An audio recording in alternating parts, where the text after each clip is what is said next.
우리 기독교 신앙을 체계 있게 잘 정리해 놓은 걸 조직 신학이라고 합니다. 조직적으로 체계 있게 잘 정리했다는 뜻입니다. 그 제일 마지막 차표가 뭐냐면 종말론입니다. 그러니까 이제 신론 또는 인론, 기독론 쭉 이렇게 넘어와서 제일 마지막에 묶음이 종말론이에요. 그러니까 이 종말에 대한 가르침은 우리 기독교 신앙에서 핵심적인 가르침 중에 하나다 하는 이야기입니다. 근데 이 종말에 대해서는 우리가 사실 우리 입장에서 보면 알지만 모르는 영역이에요. 확실한데 확실하지 않아요. 무슨 말이냐면 예수님이 마지막에 다시 오셔서 이 세상을 심판한다는 이 종말은 분명히 확실하게 일어날 사건이에요. 확실한 하나님의 약속이니까. 그런데 이게 언제 어떻게 일어날지는 우리는 몰라요. 이게 불확실해요. 우리 입장에서는 그렇단 말이에요. 하나님은 하나님의 스케줄이 있겠지만 우리가 볼 때는 이게 언제야?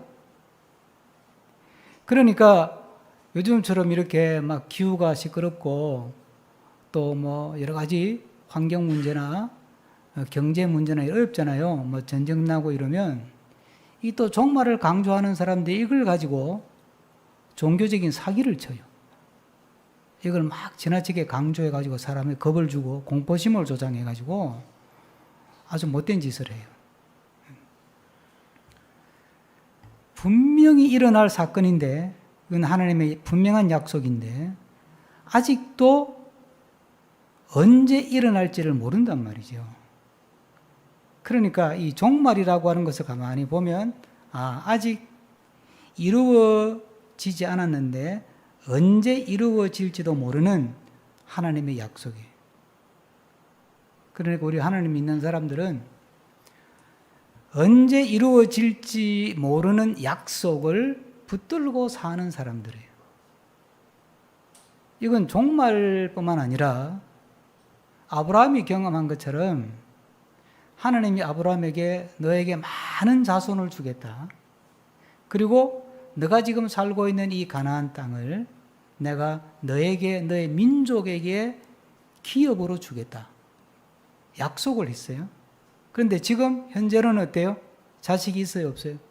자식이 없어. 땅은 내 거예요? 아니에요. 빌려서 쓰는 거예요. 그러니까 언제 그럼 하나님이 아들을 주시지? 땅은 또 언제 주셔? 언제 이루어질지는 몰라. 그런데 하나님의 약속이니까 분명히 되긴 될 거야. 이걸 붙들고 사는 것이 믿음 생활이에요. 우리가 기도해 보면 어떤 것은 그냥 즉시 즉답으로 하나님이 응답을 하시는 경우가 있어요. 또 어떤 거는 수십 년을 기도해도 응답이 될까 말까 한 것도 있어요. 자, 그 사이에서 살아가는 것이 믿음 생활이에요. 그러니까 이게 조급하게 생각하면 따라가기 힘든 거예요. 하나님의 계산법은 우리하고 조금 달라가지고 어떨 때는 하루를 1000년처럼 계산해요. 하루를 1000년으로 늘렸으니까 얼마나 이게 길어. 기다리다 지치지. 그런데 어떨 때는 또 1000년을 하루로 확 압축을 시켜버려요. 1000년이 걸려서 될 일을 하루 만에 그냥 끝내버리는 거예요. 그러니까 사실 우리의 시간 개념, 시간 관념을 가지고 하나님을 믿고 산다고 하는 것은 믿음 없이는 안 되는 거예요. 아브라함이 경험한 게 똑같은 거예요. 그래서 오늘 말씀을 가지고 언제 이루어질지 모르는 약속을 붙들고 사는 믿음은 어떤 것인가? 그래서 우리가 아브라함에게 배우고 이 말씀을 통해서 깨달아서 우리도 언제 이루어질지 모르지만 그 하나님의 분명한 약속을 붙들고 또 그 약속이 우리 삶 속에서 우리가 살아있는 동안 이루어질 것은 이루어지고 또 다음 때 이루어질 것은 분명히 이루어진다는 믿음을 가지고 살아가는 우리가 되기를 주님의 이름으로 부탁합니다. 오늘 이야기는 아브라함의 질문으로 시작하죠. 아브라함이 이렇게 물어요. 하나님, 땅 주신다 그랬죠? 지금 내가 살고 있는 땅을 아예 그냥 너 걸로 주겠다 그랬어요. 그 바로 앞에 7절에서 그 말씀을 또 하셨거든요. 그 말을 바로 받아서 아브라함이 질문한 게 뭐냐면, 지금 내가 살고 있는 이 땅이 빌려서 쓰는 땅인데 이 가나안 땅 전체를 나한테 준다고 했잖아요. 그걸 내가 어떻게 알아요? 이게 우리가 본문에 시작하는 질문이에요. 그런데 그 질문을 듣고 하나님의 답이 뭐냐면 짐승 잡아라. 짐승을 잡아라. 이게 답이 돼요? 땅 이거 준다는데 줄지 안 줄지 어떻게 알아요? 언제 주실지 어떻게 압니까? 라고 물었더니 짐승을 잡아라 그래요. 이게 답이 안 되는 답이에요. 그런데 그래서 이제 짐승을 잡았어요. 그리고 기다려도 하나님 또 안 나타나셔. 그러더니 해가 지고 나서 나타나셨어. 나타나가지고는 뭐라고 하시느냐 하면 이건 또 더해요. 이 땅을 언제 주느냐? 아브라함 너의 후손들이 애굽에 종살이 할 거야. 400년 동안. 그리고 종살이 마치고 돌아와서 그때 이 땅 줄게 그래요. 그럼 몇 년 뒤에 주는 거예요? 400년 아니지. 아브라함 후손이 종살이를 하는 거니까 아브라함, 이삭, 야곱. 야곱의 자식들이 애굽에 들어가잖아요. 그러면 아브라함 50년 치고 이삭 50년 치고 야곱 50년 치면 150년 뒤. 그 150년 더 해야 되죠. 아무리 계산을 제가 여러 번 계산해봤는데 정확한 수치가 안 나오더라고. 깎아도 150년은 더 해야 돼. 그럼 아브라함이 지금 100살쯤이니까 그러면 앞으로 한 550년 뒤에 자 그러면 엄마 가방 사줘. 그래 사줄게. 언제 사주는데? 500년 뒤에. 이게 준다는 거예요? 안 준다는 거예요? 거기다가 더해요. 근데 주긴 주는데 너희 후손들이 애굽에 가가지고 이민족에게 400년 동안 핍박을 받을 거야. 그리고 돌아올 때 그때 줄 거야. 그럼 이게 준다는 거예요? 약 올리는 거예요? 여러분, 우리가 성경을 읽을 때 인간의 방법으로 우리가 보통 문학책 읽듯이 읽으면 낭패를 당하는 거예요. 왜 이 아이가 이게 앞뒤가 안 맞게 이렇게 이상하게 얼기설기 이게 아구도 잘 안 맞고 이렇게 진행이 되느냐는 거예요. 이 속에 하나님께서 아브라함을 불렀잖아요. 갈대아 지방에 메소포타미아 지방에 살던 아브라함을 우르에서 불러서 가나안 땅으로 와서 지금 땅 빌려서 살게 했는데 그러면서 너가 여기에서 하나님을 믿는 사람이 만들어가는 새로운 삶의 스타일도 만들고 새로운 문명을 일으키고 새로운 나라도 일으켜라. 이게 아브라함에게 주신 사명이고 명령인데 이 이야기를 통해서 하나님이 주시려고 하는 게 뭐냐면 하나님을 그럼 붙들고 사는 사람들은 이 약속이 언제 이루어질지도 모르는 그 약속을 붙들고 믿음으로 산다는 게 뭐냐 그걸 지금 보여주는 거예요. 자, 기간이 일단 너무 길어. 기간이 너무 길어. 기간만 긴 게 아니라 우리가 뭐 성경 공부 시간은 아니지만 14절 한번 읽어보십시다. 14절. 이제 400년 동안 고난을 겪는데 그러고 나서 14절이에요. 그들이 섬기는 나라를 내가 징벌할지며 그 후에는 내 자손이 큰 재물을 이끌고 나오리라. 이 섬기는 나라는 누구예요? 이게 애굽이에요. 애굽. 이제 애굽을 내가 심판할 거다 그때. 그러면 이제 그때 애굽에서 나올 텐데 그 다음에 또 하나님이 뭐라 그러느냐면 16절을 한번 읽어봅시다. 시작. 내 자손은 이 땅으로 돌아오리니 이는 아모리 족속의 죄악이 아직 가득 차지 아니함이니라 하십니다. 이것도 무슨 말이에요? 그러니까 이제 애굽에 종살이 하다가 400년에 이제 이 땅에 돌아와서 그때 이 땅이 넣고 되는데 왜 이 많은 시간 450년이 필요하냐면 아직은 이 가나안 땅에 살고 있는 아모리 족속이 하나님의 심판을 받을 만큼 죄가 꽉 차지 않았다 이 말이에요. 네. 자, 그럼 봐요. 하나님의 약속이 이루어지려면 뭐가 돼야 돼요? 일단 600, 최소한 한 550년 기다려야 돼. 그렇죠? 그 다음에 이집트를 하나님이 심판할 수 있는 시점이 돼야 돼요. 그 다음에 또 가나안 땅에 지금 살고 있는 이 원주민들, 아모리 족속들이 또 죄가 너무 이게 꽉 차가지고 얘들도 하나님이 심판할 만한 상황이 돼야 돼요.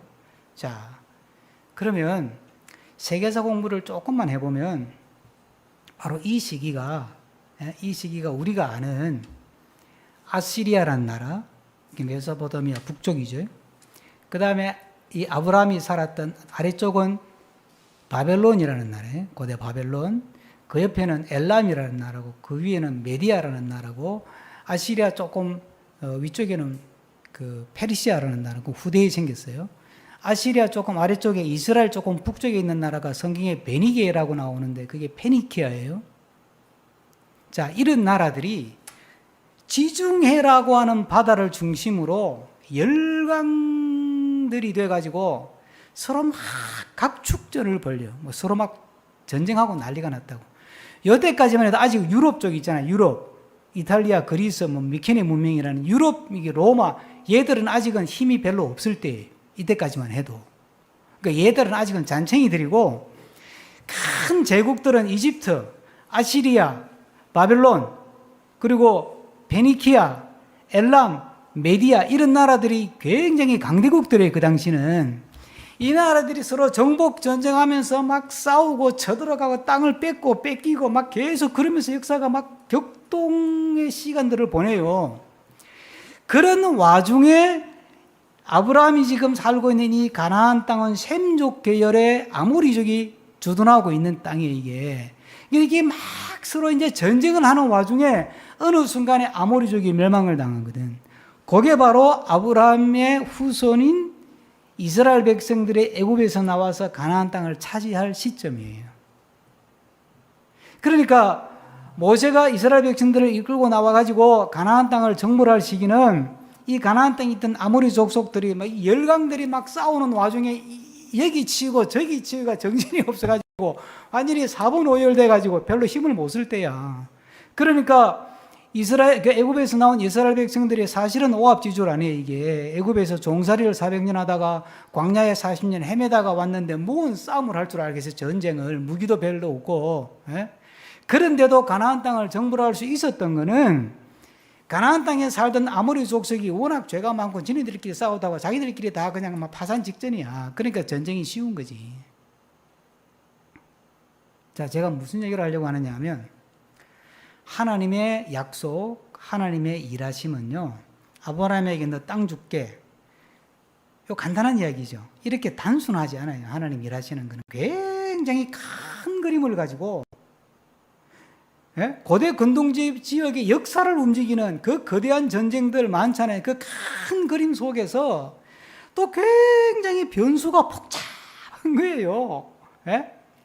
이집트란 나라의 왕조가 이랬다가 저랬다가 고대 바빌론이 함무라비가 이렇게 했다가 무너졌다가 신바벨론이 생기고 또 아시리아가 일어났다가 또 무너지고 페니키아가 일어났다가 무너지고 페르시아 일어났다가 무너지고 이런 그 세계사적으로 보면 복잡해요. 공부를 해보면 너무 정신이 없어. 그러는 가운데 거기에 아브라함의 삶이 끼어 있는 거예요. 에? 그러니까 하나님이 우리를 이끌어 가신다고 하는 것은 세상 다 없이 그냥 하나님하고 단 둘만 있는 외딴 섬에서 약속하시고 약속을 이루는 게 아니라니까요. 예? 굉장히 큰 그림 속에 나를 두신 거예요. 예? 그리고 굉장히 복잡한 수많은 변수들이 있는 복잡한 이 메커니즘 속에 나의 삶이 지금 위치하고 있는 거예요. 근데 많은 사람들은 성경을 어떻게 읽는지 하나님이 죽구박스인 줄 알아. 제가 이 죽구박스라는 단어는 우리 젊은이들이 있으니까 제가 쓰는 건데 어른들은 잘 모르죠. 이 죽구박스는 동전을 탁 넣으면 내가 원하는 노래가 탁 튀어나와. 예? 예? 음악 들려주는 기계예요.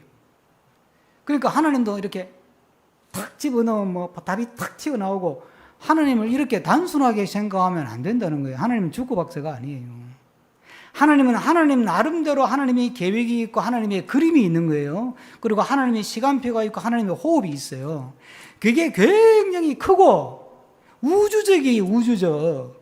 제가 지금은 지중해를 중심으로 하는 고대 근동의 이야기만 잠깐 했지만 이거 가지고 설명이 다 안 돼요. 우주적이라니까, 우주적이고 얼마나 커요. 그리고 그게 복잡하다니까. 과학자들이 하나님이 세상을 만들어 가지고 혼돈을 질서로 바꾼 게 천지 창조인데, 그래서 질서가 있다 그래서 유기체론으로 뭐 과학적으로 설명하면 뉴턴 이후로 유기적인 세계관이 나와가지고 아구가 탁탁탁 맞는 줄 알았는데 보니 또 아니야. 아구가 잘 안 맞는 게 있어. 그래서 요즘 과학자들이 하는 말이 뭐예요? 컴플렉스 시스템 시어리, 복잡계 이론이라는 게 나와가지고 이게 질서가 있긴 있는데 우리가 풀기는 너무 복잡한 거예요. 그러니까 수학 공식으로 치면 우리가 풀 수 없는 고차방정식이야. 산수가 아니에요. 자, 그러면 하나님은 그 큰 그림 속에 대한민국 그것도 2023년이라는 시점에 여러분들 한 사람 한 사람을 그 그림 속에 둔 거예요. 그러니까 이게 돌아가는 게 얼마나 복잡한지 몰라. 이게 복잡한 거예요. 그러니까 당장 지금은 내 앞에 일이 잘 된다고 이게 다 잘 되는 게 아니에요. 이게 일이 안 된다고 안 되는 게 또 아니라니까요. 이게 세상에서는 모르니까 세웅지마란 말 하잖아요. 그러니까 이게 잘 된다고 다 잘 되는 게 아니고 안 된다고 다 안 되는 것도 아니고 안 되는 것도 있고 되는 것도 있고 어떤 때는 안 되는 게 되는 거고 어떨 때는 잘 되는 게 안 되는 거고. 복잡해요, 안 해요? 복잡하죠. 그런데 왜 자꾸 단순하게 생각하냐고. 지금 당장 어렵다고 평생 어려울 것처럼, 지금 당장 잘 나간다고 평생 잘 나갈 것처럼 교만하고. 왜 그렇게 생각하냐 이거지. 하나님을 믿고 사는 사람이 하나님의 그림이 큰데 그 그림 속에 나라는 존재가 있는 거예요. 홍정근이라는 존재가 있고 여러분들의 한 사람 한 사람의 존재가 있는 거예요. 옛날에 아이들 그림 뭐 윌리를 찾아라 그런 거 있잖아. 그 복잡한 것 속에 윌리를 찾는 것처럼 그보다 더 복잡한 것 속에 그림도 엄청 커. 숨은 그림 찾기 쪽수가 막 수백만 장, 수백만 쪼가리가 돼. 그 속에 나라고 하는 존재가 있는데 하나님이 그 나라고 하는 존재를 잊어버리지 않고 나라는 존재를 마치 세계의 중심처럼 두고 세계를 운영하시고 다스리시는 거예요. 그러니까 우리는 이게 일이 되고 안 되고 거기에 너무 일일비할 게 하나도 없어요. 믿음이 자라다 보면 하나님의 큰 그림 속에 내가 있구나. 이 복잡한데 이게 지금 이게 우리 집안에 좋은 일이야 안 좋은 일이야? 이게 나한테 좋은 일이야 안 좋은 일이야? 이거 기분 나쁜 일인데 이거 이러면 안 되는데. 그렇게 너무 변화될 필요가 없어요. 기분 나쁘면 조금 기분 나쁘다가 틀어요. 속상하면 한바탕 좀 울고 그냥 말아요. 그걸 붙들고 끙끙거리고 있을 이유가 없다니까. 하나님을 믿는 사람이라면. 왜? 내가 그린 그림이 아니잖아요. 내가 실수를 했고 내가 잘했고 내가 실수했고 내가 잘했다고 내가 만들어낸 그림이 아니에요. 이 상황이 그냥 하나님의 큰 그림 속에서 복잡한 하나님의 어떤 변수 속에서 내 삶이 전개되고 있는 거예요. 믿으시죠? 이걸 믿는 게 믿음이라고 그러는 거예요. 이걸 믿는 걸 믿음이라고 그러는 거예요. 이 믿음을 가지고 살면 우리가 함부로 쉽게 낙심하지도 않고 함부로 쉽게 자만에 빠지지도 않는 거예요. 그냥 낙심하면 낙심하는 대로 하나님 쳐다보고 기분 좋으면 기분 좋은 대로 하나님 쳐다보고 또 하나님이 다음 스텝을 어떻게 밟으시려나, 하나님이 다음 과정은 또 어떤 과정을 펼치시려나 우리는 모르니까 그냥 기대하면서 주님 바라보면서 그렇게 가면 그게 어디로 가는 거냐 하면 아직 이루어지지 않았지만 반드시 이루어질 약속으로 가는 믿음의 길이 되는 거예요. 그러니까 이 믿음의 여행은 굉장히 흥미진진한 거지. 언제나 기대감이 있고 언제나 소망이 있고 언제나 기쁨이 있고. 이 믿음으로 이걸 내 삶을 보지 못하면 그냥 일희일비하는 거예요. 일희일비하는 거예요. 그러니까 아브라함에게 내가 이 큰 그림 속에 내가 지금 너한테 땅 준다는 약속 했지? 예? 그러면 나한테 맡겨. 그건 내 할 일이니까. 예? 이제 그 말씀 하시는 거예요. 그런데 하나님이 아브라함 보고 야, 짐승 잡아서 딱 쪼개서 벌려놔. 이랬대. 그 짐승 잡아서 쪼개서 벌려놨는데. 그럼 이건 뭐 하자는 거냐 하면 성경을 조금 아시는 분은 계약 체결하자는 거구나. 그걸 알아요. 이건 제사 지내는 게 아니에요. 짐승을 잡아서 각을 떠서 벌린다는 이 말은 제사를 지낼 때도 짐승을 잡아서 각을 떠요. 근데 벌리지 않아요. 근데 짐승을 잡아서 각을 딱 떠가지고 쪼개가지고 두 개를 딱 벌려놔. 이렇게. 이쪽에 하나, 이쪽에 하나. 가운데 길이 생기도록. 요거는 계약서 쓰는 거예요. 그 당시는 글이 없고 종이가 없기 때문에 이게 계약서야. 이게 계약 방식이거든요. 그런데 봐요. 하나님이 땅 준다 소리는 벌써 했어. 오늘만 한 게 아니에요. 하나님이 창세기 12장에서 아브라함 부를 때 그때도 땅 준다 그랬어요. 근데 그때는 이 계약서를 안 썼어요. 그런데 뜬금없이 15장에 와가지고 하나님이 땅 주는지 어떻게 알아요? 그랬더니 그럼 계약서 쓰자. 이렇게 된 거예요. 그래서 이제 계약서를 쓰는 거야. 그런데 봐, 이상해요. 계약서를 이렇게 딱 벌려놓잖아요. 그러면 아브라함과 하나님 사이의 계약이잖아요. 그럼 아브라함하고 하나님이 같이 그 가운데를 지나가야 돼. 이게 계약서 쓰는 방식이에요. 쌍방이 의무를 진다. 이게 계약인데. 근데 아브라함은 가만히 있고 하나님만 지나가네. 성경에 보면 횃불만 지나가요. 그죠? 하나님만 지나가는 거야. 그럼 이게 계약이 어떻게 되는 거예요? 계약은 계약인데 아브라함이 책임질 게 있어요? 없어요? 없어. 안 지나갔으니까. 그럼 책임은 누구한테만 있어요? 하나님께만 있는 거예요. 이 계약대로 안 하면 이렇게 쪼개진다 하는 책임을 누가 지는 하나님만 지는 거예요. 그러면 도대체 이게 무슨 상황이에요? 지금 하나님이 뭘 계시하려고 하는 거예요? 야, 이 일은 너와 나 사이에 지금부터는 계약 관계야. 이거 책임 안 지면 나는 이렇게 쪼개져 죽는 거야. 너는 책임질 게 없어. 그러니까 내가 이 계약 사이로 지나간다. 나는 내 할 일 한다. 이 말 아니에요? 너는 지켜만 봐. 나는 내 할 일 한다 이거야. 너가 볼 때는 땅 준다 소리만 하고 12장, 13장, 14장, 15장까지 왔는데 아직도 땅은 고사하고 반평도 없으니까 땅 주는지 어떻게 알아요? 그렇게 질문할 수 있어. 좋아. 그러나 나는 내대로 나한테 전에 약속했고 그 약속을 쭉 내 나름대로는 진도가 지금 나가고 있는 거야. 너가 몰라 그렇지. 너가 못 믿어 하니까 계약서 쓴 거야 오늘. 이제 알겠지?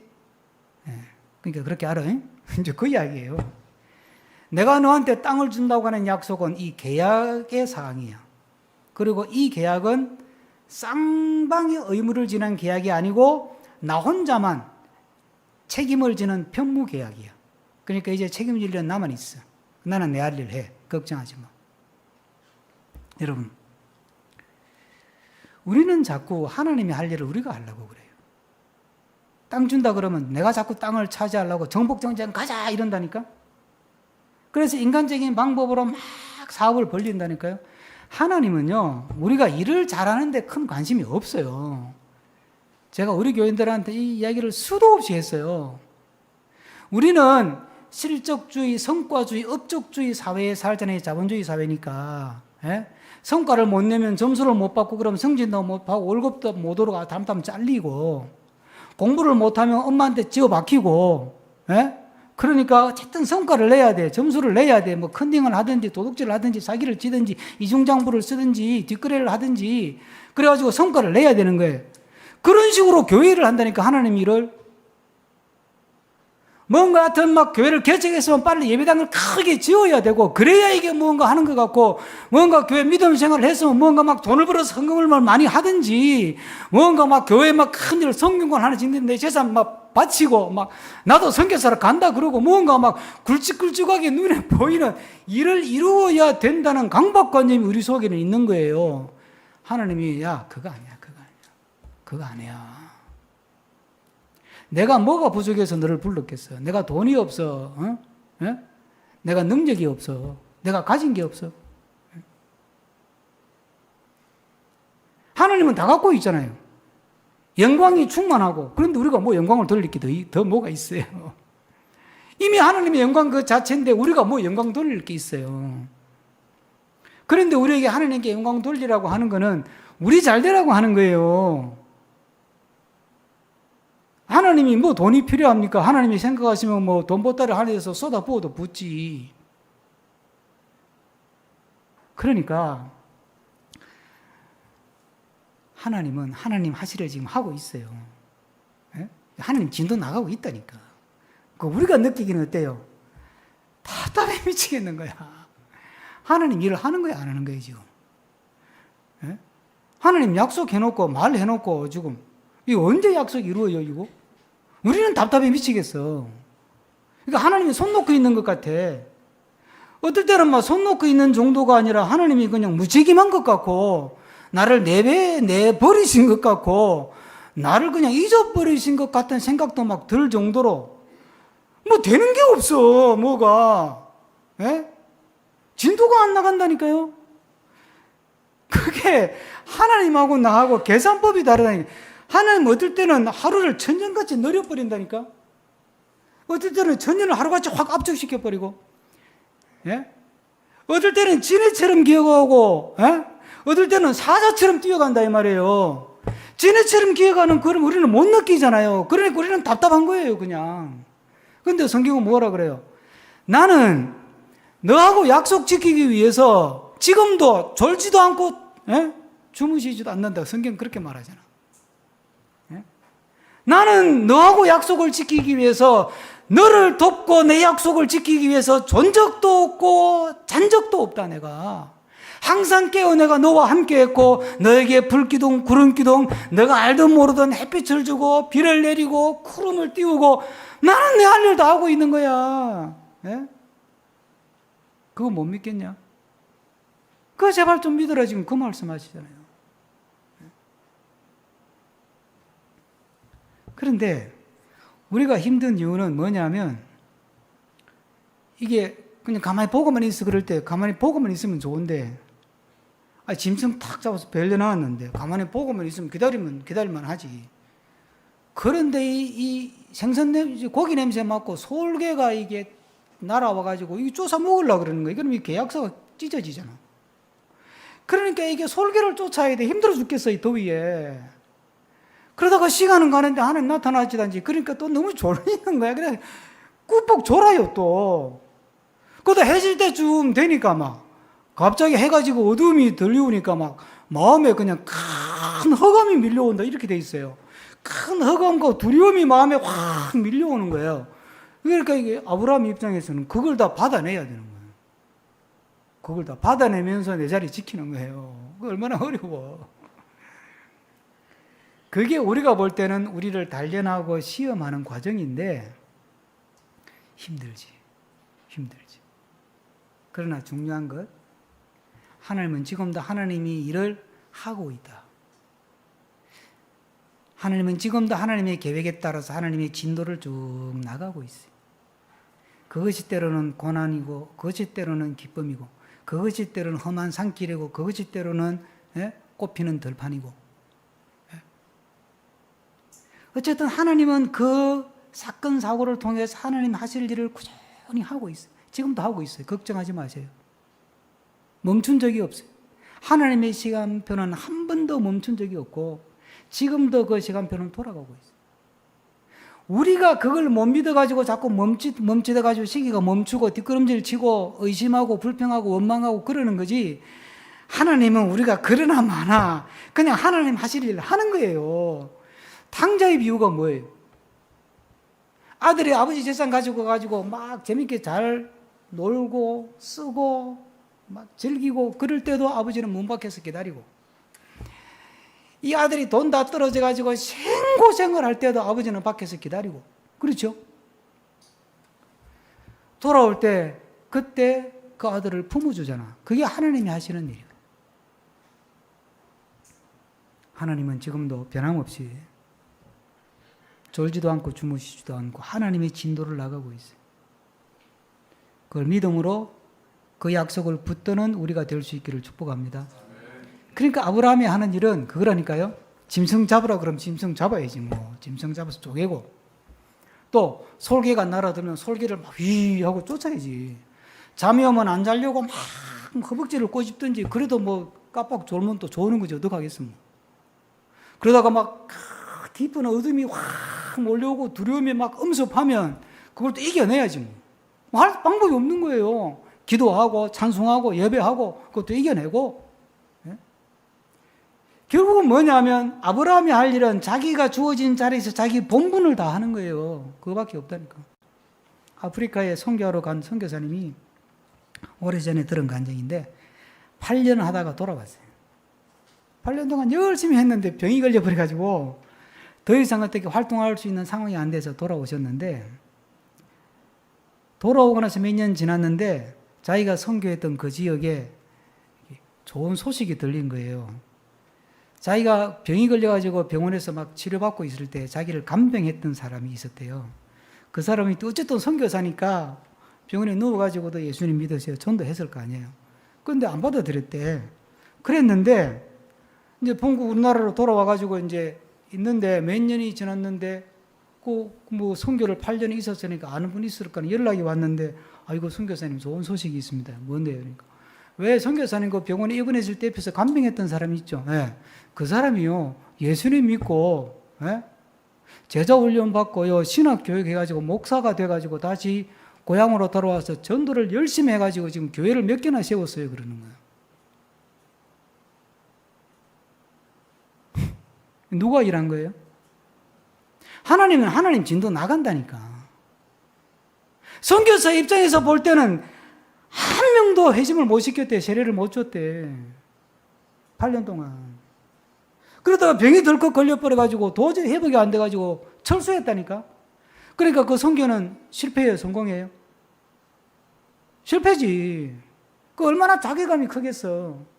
여러 교회가 후원해가지고 후원금 받아가지고 선교한다고 돌아다녔는데 돈만 왕창 깨지고 몸대로 망가져가지고 본국으로 돌아왔으니 얼마나 자괴감이 크겠냐고.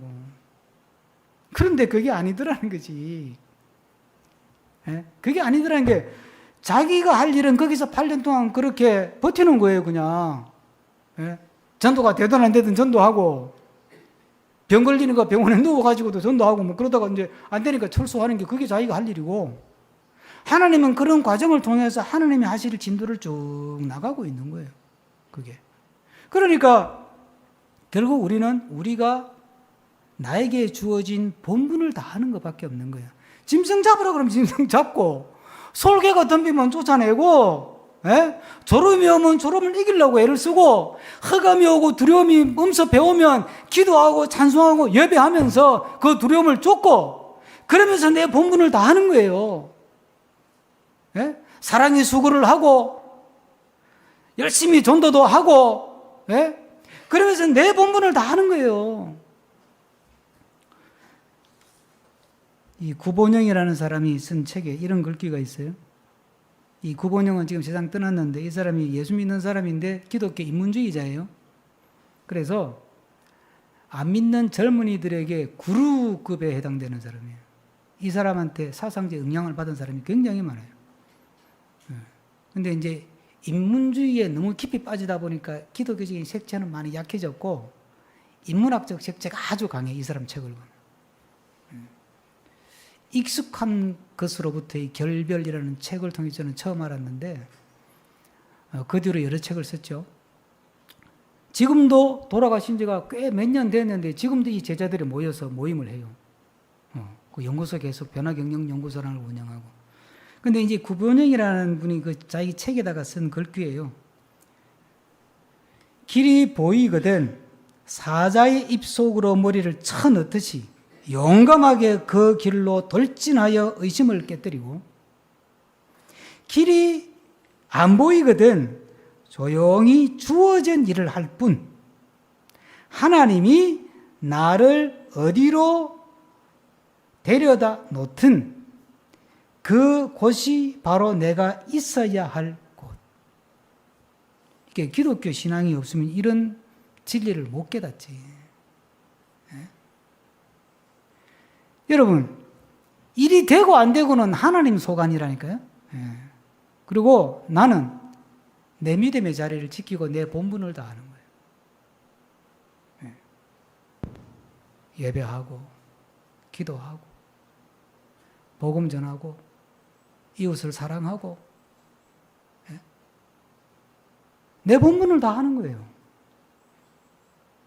그러면 하나님의 약속이 성취되어 있는 것을 보게 될 줄로 믿습니다.